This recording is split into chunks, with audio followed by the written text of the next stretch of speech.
বলছেন আমি তো আপনি যতই মায়া রূপ ধারণ করুন, সুন্দরী স্ত্রী রূপ ধারণ করুন, প্রভু বলছে যারা চরম কল্যাণ লাভ করতে ইচ্ছুক সেই মুনিগণ কি করেন, বলছেন নিষ্কামভাবে ইহপরকালের ভোগ আসক্তি পরিত্যাগ করে আপনার পাদপদ্মের উপাসনা করে থাকেন। সেই আপনি যদি মোহিনী রূপ ধারণ করেন, সুন্দরী স্ত্রী রূপ ধারণ করেন, এটা নিশ্চয়ই কোনো একটা আপনারই রহস্য হবে, লীলা হবে। কেন যেই ঋষিগণ মায়া মোহ কাম উপভোগ বাসনা পরিত্যাগ করে আপনার চরণে শরণাগত হয়, আর আপনি সেই এক সুন্দর কামিনী রূপ ধারণ করেছেন, সুন্দরী স্ত্রী রূপ ধারণ করেছেন, এটা তো প্রভু বড় বিচিত্র ব্যাপার, হ্যাঁ না? মহাদেব এভাবে বলতে বলতে হাসছেন।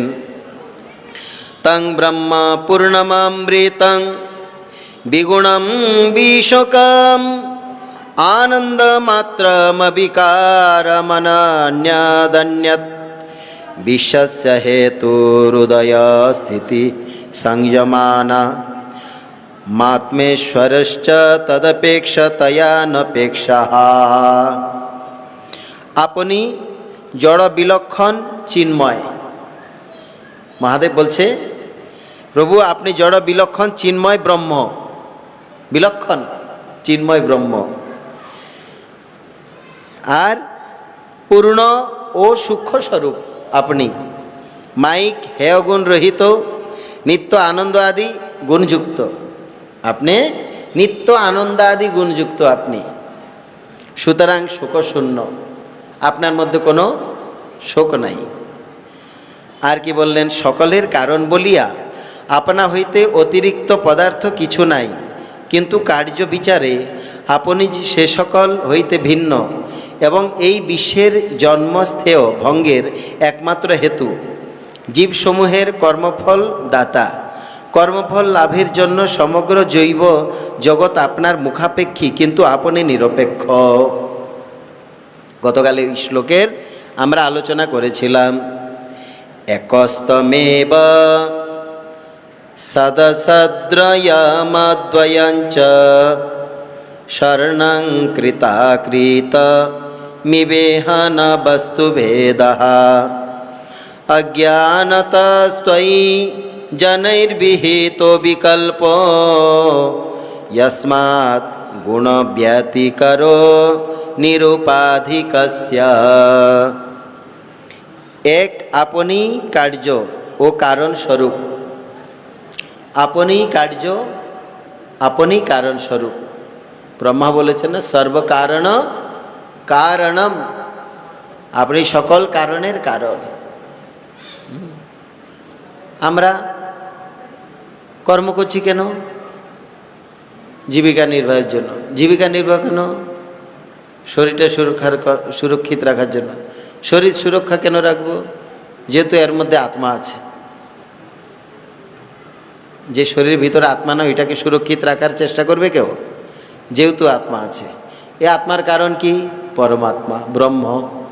তাহলে কার্য তিনি, কারণও তিনি। বলো ভক্ত ভগবান কি, এইটা বুঝতে হবে। কার্য তিনি, কারণও তিনি। এই জন্য এখানে বলছেন আপনি কার্য ও কারণ স্বরূপ। আপনি এক হইয়াও দুই এবং দুই হইয়াও এক, এক হয়েও আপনি দুই, হ্যাঁ না? আবার দুই হয়েও আপনি এক। কি অদ্ভুত! মহাদেব বললেন, হ্যাঁ কিরকম বলছেন, আপনি সৎ ও অসৎ। কেমন? সৎ মানে নিত্য, অসৎ মানে অনিত্য। সৎ বস্তু তো আপনি, অসৎও আপনি। অসৎ মানে অনিত্য, হ্যাঁ, পরিবর্তন, রূপান্তর যদিও হয় আপনার দ্বারাই হয়। এই জন্য এখানে বলছেন, ইহা বলিতেছেন এক ইত্যাদি, সৎ ও অসৎ, অর্থাৎ কার্য কারণাত্মক রূপাদ্বয় এবং পরম কারণ রূপ অদ্বয় এক আপনিই। আর কি বললেন, যে বিরাট রূপ এবং অদ্বয় কারণ মহৎ আদি আপনি। মানে বলা হচ্ছে যে আপনার থেকেই সব কিছু উৎপত্তি হলেও তারা আপনার দ্বারাই সেই বিচারে এক, আর যেহেতু আপনার থেকে পৃথক এই বিচারে দুই। এজন্য আপনি কি বললেন এখানে, এক হইয়াও দুই, আবার দুই হইয়াও এক। তুলসী পাতা, যখন তুলসী বৃক্ষ থেকে পাতা পল্লব আদি আছে, পত্র, তো পত্র বৃক্ষের মূলের সাথে সংযোগ আছে, তাই মূলের মধ্যে যেই পাতার গুণ আছে সেটা পাতার মধ্যে আছে, এই বিচারে এক, দুই হয়েও এক কিনা। রূপান্তর, বৃক্ষের মূল থেকে রূপান্তর হয়ে পত্র হয়েছে, দুই হয়েও এক কিনা, মূল থেকেই, মূলের সঙ্গেই তো সংযুক্ত। আবার দুটো একই হয়েও আবার দুই ভাগ, দুটি রূপ ধারণ করেছে। এই রকম ভগবান তার অনেক অবতার আদি লীলা তিনি বিস্তার করেন, এক হয়েও আবার দুই রকম হন, আবার দুই হয়েও আবার এক হয়ে যায়। তুলসী পাতা বড় দেখেন ছোট দেখেন, আকারে ভেদ আছে দুই, গুণগত এক। বড় পাতার মধ্যে যে গুণ আছে ছোট পাতার মধ্যেও সেই একই গুণ আছে, গুণগত দুই হয়েও এক, আর আকারগত এক হয়েও দুই। বোঝা গেল? বলো হরে কৃষ্ণা। মহাদেব ভগবানকে এইভাবে বলছেন, প্রভু আপনি এক হইও দুই, আবার দুই হইও এক। এই প্রকার কুণ্ডলাদি রূপে পরিণত সুবর্ণ ও কেবল সুবর্ণে বস্তুগত ভেদ নাই, সেই রূপ কারণরূপী আপনি ও আপনার কার্যরূপ এই জগতে কিছু মাত্র ভেদ নাই। বলছেন কুণ্ডলাদি রূপে পরিণত সুবর্ণ ও কেবল সুবর্ণে বস্তুগত ভেদ নাই। যেমন কুণ্ডল, কানে কুণ্ডল পড়ে না, স্বর্ণের কুণ্ডল, তো কুণ্ডলটা কিসের? স্বর্ণের। সেটা বস্তুগত কি হয়? ভেদ হয়ে যায়। কীভাবে ভেদ হলো? একটা আকার ধারণ করলো, একটা বস্তু বানানো হলো কুণ্ডল, কিন্তু কুণ্ডলটা কিসের? স্বর্ণের। সেই জন্য আকারগত সেটা ভেদ হয়েছে, কিন্তু গুণগত অভেদ। স্বর্ণের মধ্যে যা দ্রব্য সত্তা, কুণ্ডলের মধ্যে তাই তো সত্তা, শুধু নামমাত্র পরিবর্তন হয়েছে। তো সেই রকমভাবে এখানে বলছেন যে কুণ্ডলাদি রূপ পরিণত সুবর্ণ, হ্যাঁ, যেমন কুণ্ডলাদি রূপে পরিণত হয় সোনা, ও কেবল সুবর্ণে বস্তুগত ভেদ নাই। স্বর্ণের মধ্যে তো বস্তুগত কোনো ভেদ নাই, অভেদ। তো সেই রকম কারণরূপী আপনি ও আপনার কার্যরূপ এই জগতে কিছুমাত্র ভেদ নাই। লোকে অজ্ঞানতবশতই ভেদ কল্পনা করে থাকেন,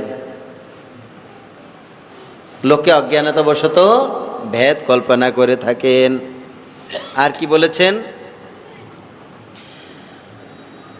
কেননা আপনি নিরুপাধিক এবং এই জগৎ নিরুপাধিক আপনার গুণের পরিণাম, এই জন্যই আপনাতে ও জগতে ভেদজ্ঞান হইয়া থাকে। কিন্তু শুদ্ধ জ্ঞানোদয়ে ভগবান ব্যতীত এই জগতের স্বতন্ত্র অস্তিত্ব থাকিতে পারে না। অতএব এই জগৎ ভগবান হইতে অভিন্ন, এইরূপ ভেদজ্ঞান নিরস্ত হয়। অতএব এই জগৎ ভগবান হইতে অভিন্ন, এইরূপ ভেদজ্ঞান নিরস্ত হয়।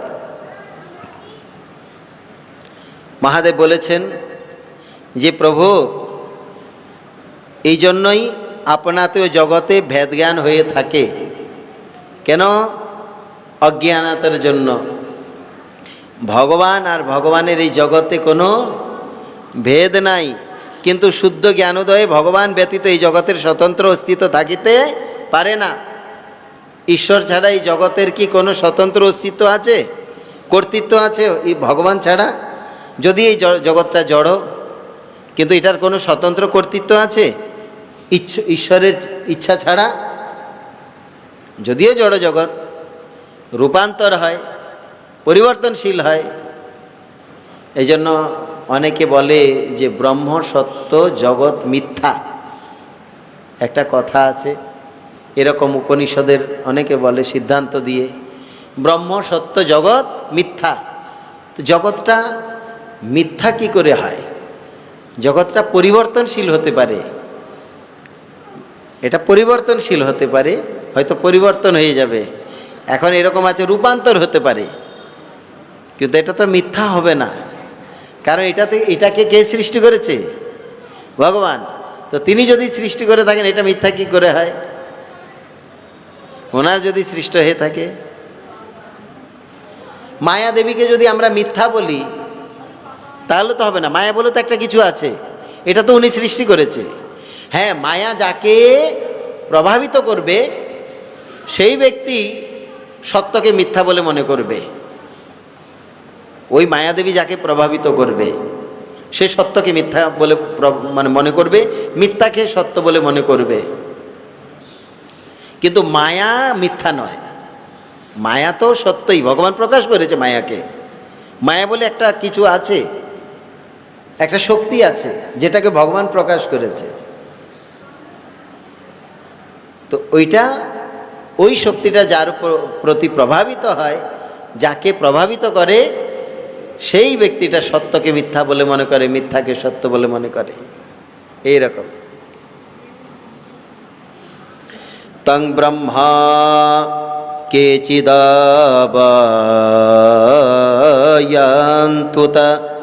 ধর্মমেকা একে পরং সদসতোঃ পুরুষং পরেশম अन्ये हवयन्ति नवशक्तियुतं परं त्वां केचिन् महापुरुषमव्यया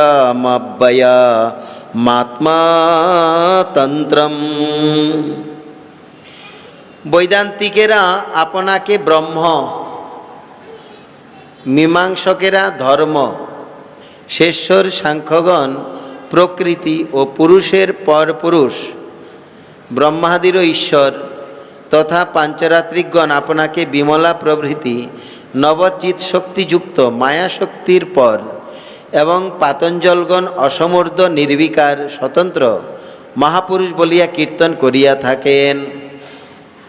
মহাদেব বলছে, আপনি কে প্রভু আরও জানেন যে এই প্রকার নিজ নিজ মত অনুসারে ঋষিগণ আপনাকে বহুভাবে বর্ণন করেন।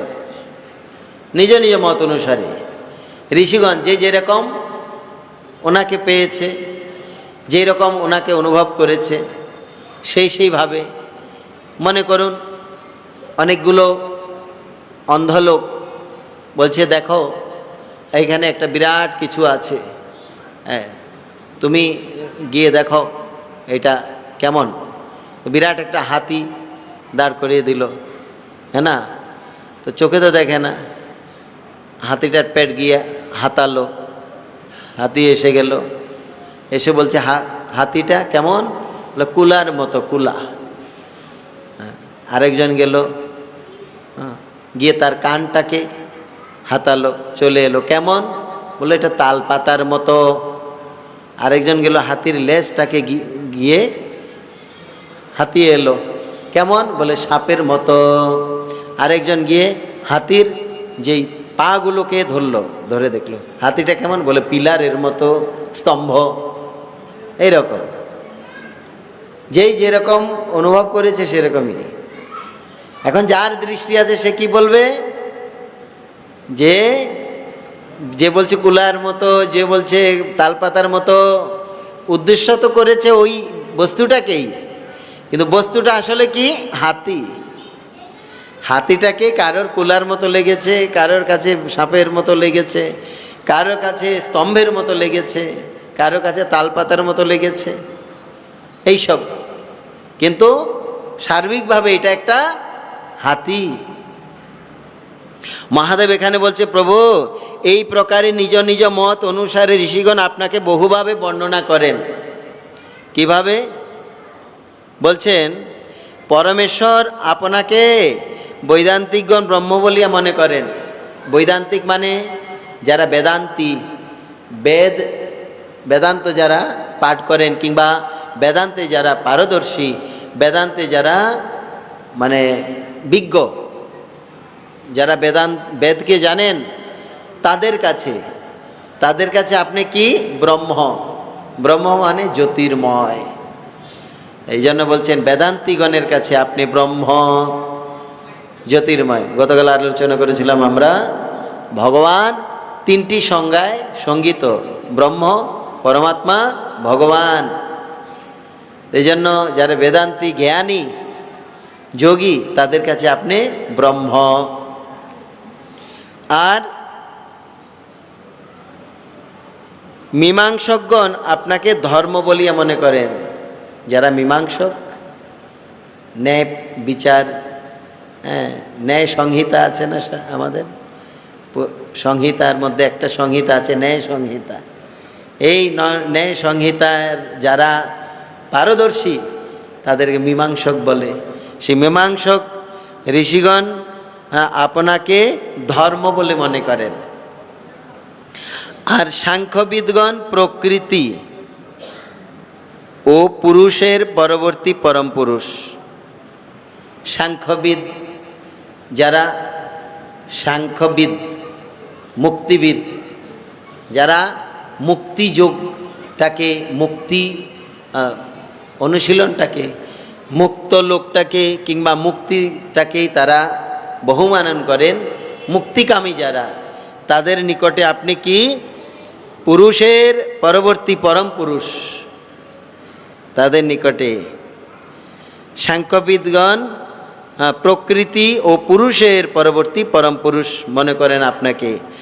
আর পাঞ্চরাত্রিকগণ বিমলা, উৎকর্ষিণী, জ্ঞানা, ক্রিয়া, যোগা, সত্যা, ঈশানা ও অনুগ্রহা, এই নবশক্তিযুক্ত মায়াশক্তি হইতে পৃথক পরতত্ত্বরূপে জানেন আপনাকে।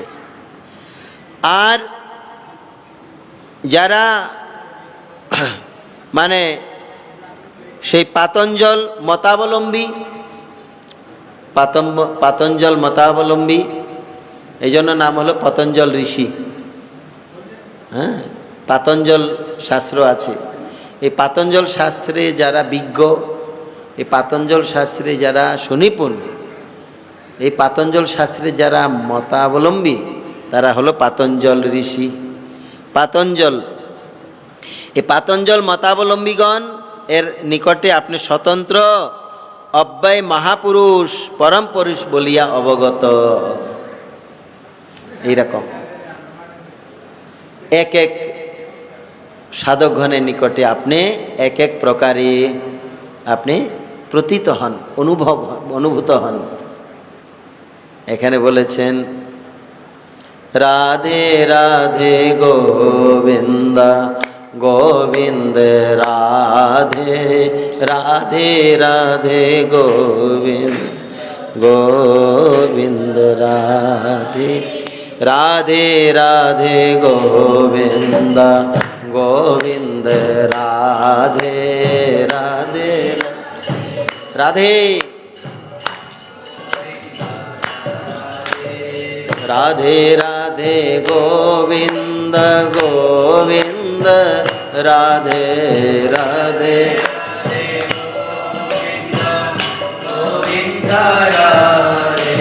রাধে রাধে গোবিন্দ গোবিন্দ রাধে রাধে রাধে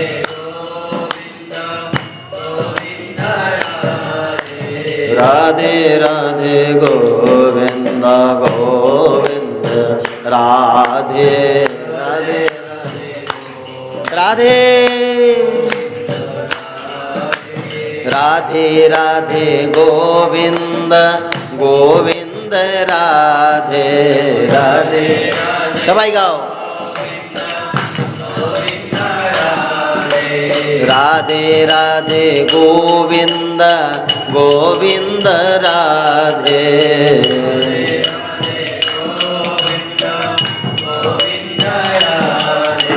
राधे राधे गोविंद गोविंद राधे।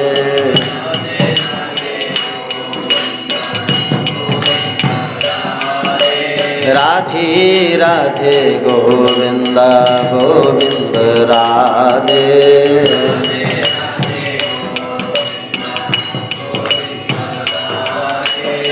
राधे राधे गोविंद गोविंद राधे राधे।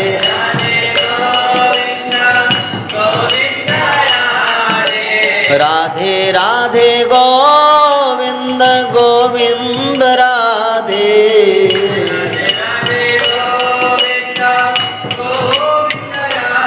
बोलो राधे राधे गोविंद गोविंद राधे राधे राधे। राधे राधे गोविंद गोविंद राधे।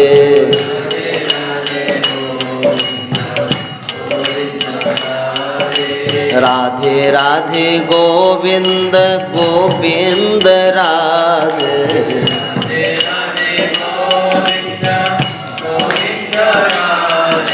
राधे राधे गोविंद गोविंद राधे। राधे ओ राधे राधे गोविंद गोविंद राधे।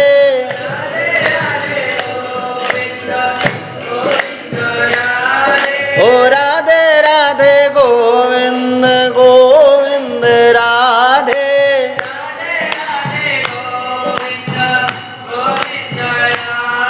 ओ राधे राधे गोविंद गोविंद राधे। बोलिए राधा गोविंद देव की जय। नाहं परायो ऋषयो न मरीचि मुख्या जानन्ति यद्विरचितं खलु सत्सर्गः। यन्मायया मूषितचेतस ईशदैत्य मर्त्यादयः किमुत सस्वद् भद्रवृत्तः। हे ईश्वर, आमी महेश्वर ब्रह्मा एवं मरीचि प्रमुख ऋषिगण सत्यगुणের দ্বারা সৃষ্ট, অথচ আপনার মায়ায় মোহিত হইয়া আপনার রচিত এই বিশ্ব তত্ত্ব তো জানিতে পারিতেছি না। সুতরাং নিরন্তর অভদ্রবৃত্ত রজ ও তমগুণে উৎপন্ন দৈত্য ও মর্ত জীবগণের কথা আর কি বলিব। মহাদেব তো শুনেছেন যে ইনি যে এইরকম মোহিনী রূপ ধারণ করে দৈত্যগণকে তিনি মোহিত করেছেন এবং আরও মর্তের যে জীব জগৎকে মোহিত করেছেন, এটা স্বাভাবিক। তো মহাদেব বলছেন যে হে ঈশ্বর, মানে হে ঈশ্বর, ভগবানকে বলছেন আমি মানে মহেশ্বর, আমি এবং ব্রহ্মা আরও মরীচি প্রমুখ যে ঋষিগণ, তারাও তো সত্যগুণের দ্বারাই সৃষ্ট আপনার থেকে, অথচ আপনার মায়ায় মোহিত হইয়া আপনার রচিত এই বিশ্ব তত্ত্ব তো আমরাও জানিতে পারতেছি না, মহাদেব স্বয়ং বলছেন।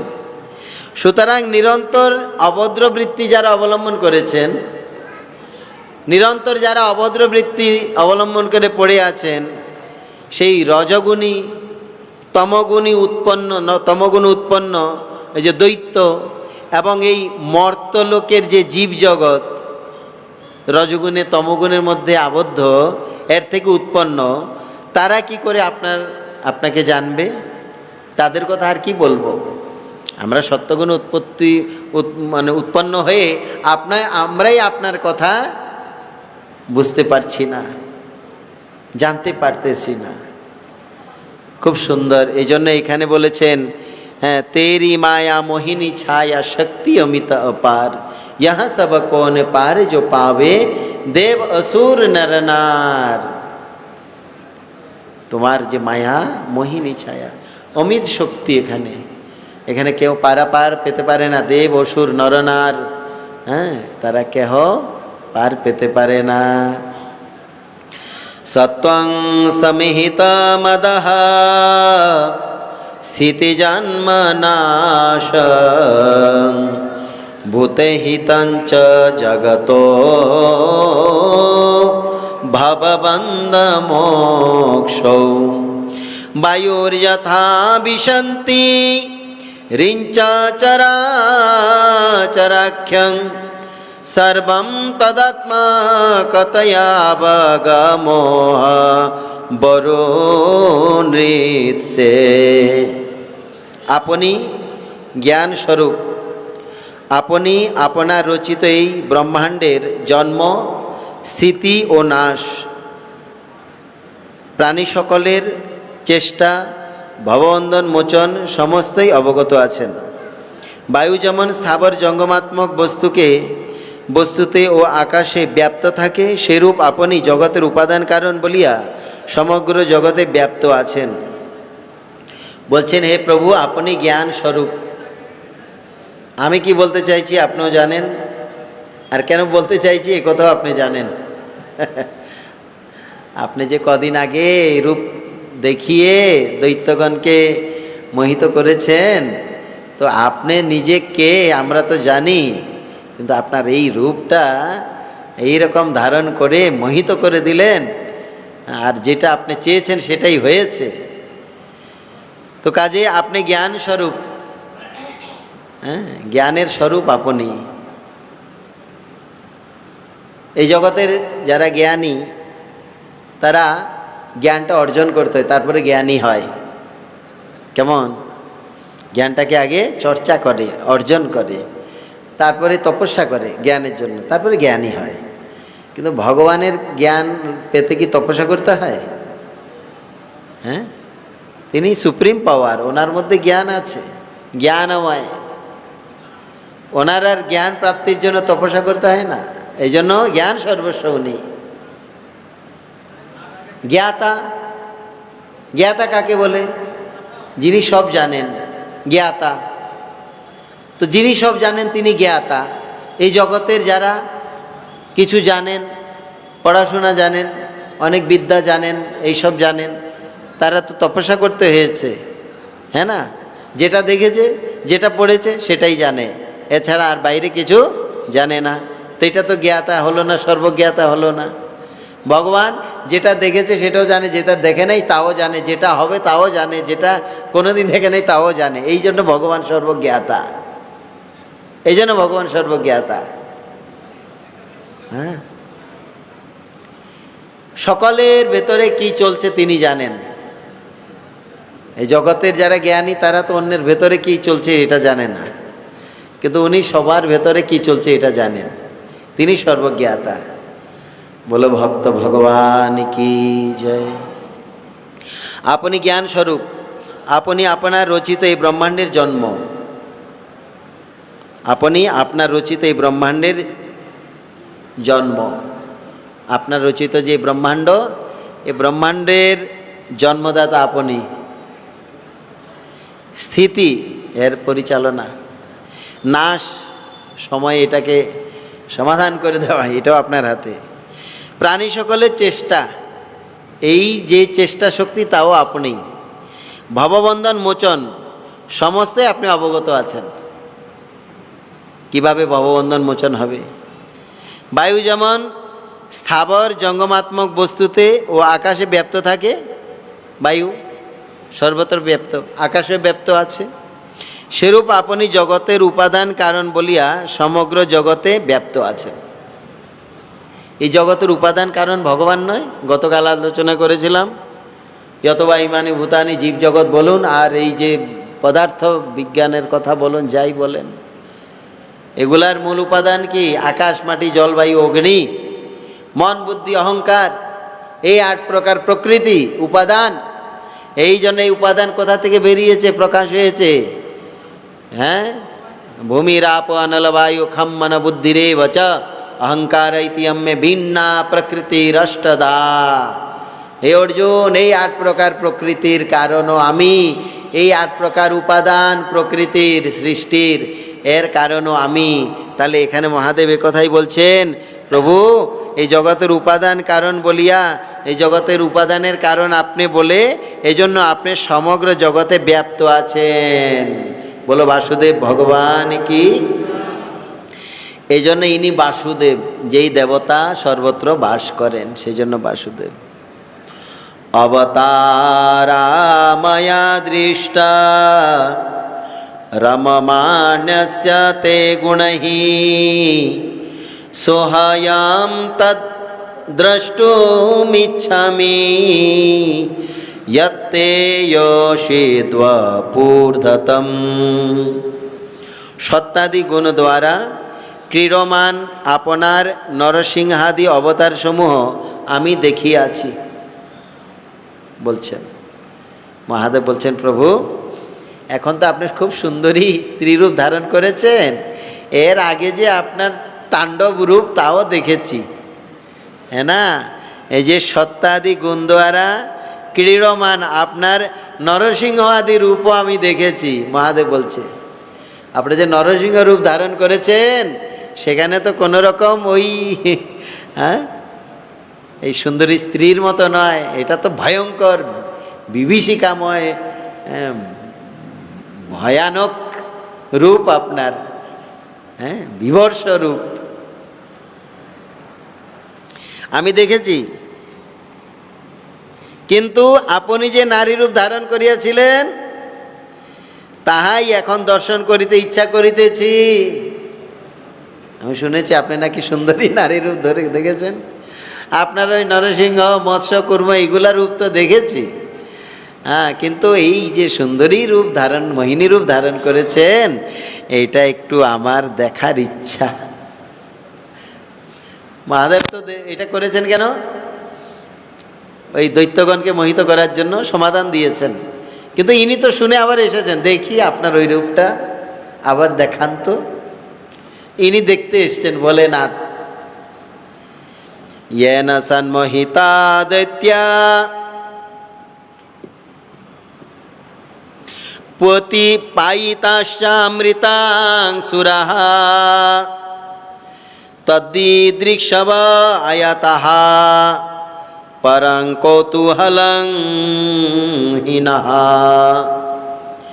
যে রূপে আপনি দৈত্যগণকে সম্পূর্ণ মোহিত করিয়া দেবতাদিগকে অমৃত পান করাইয়াছিলেন, সেই রূপ দর্শন করিতে ইচ্ছা করিয়াই আমরা এই স্থানে আগমন করিয়াছি।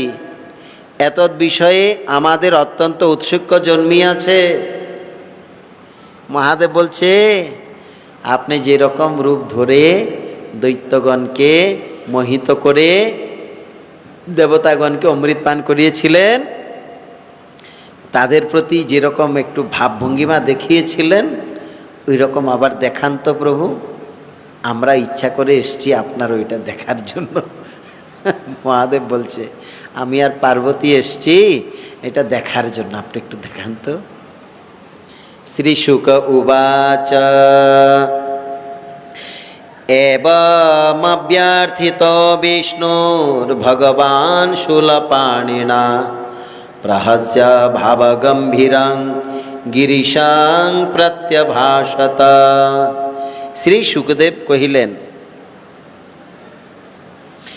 শুকদেব কহিলেন, মহাদেব এই প্রকার প্রার্থনা করিলে ভগবান বিষ্ণু হাস্য করিয়া অতিশয় গম্ভীর ভাবযুক্ত বাক্যে মহাদেবকে বলিলেন,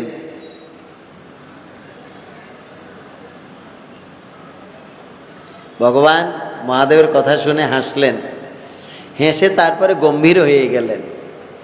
গম্ভীর হয়ে এবার বলতে লাগলেন, কি বলতে লাগলেন?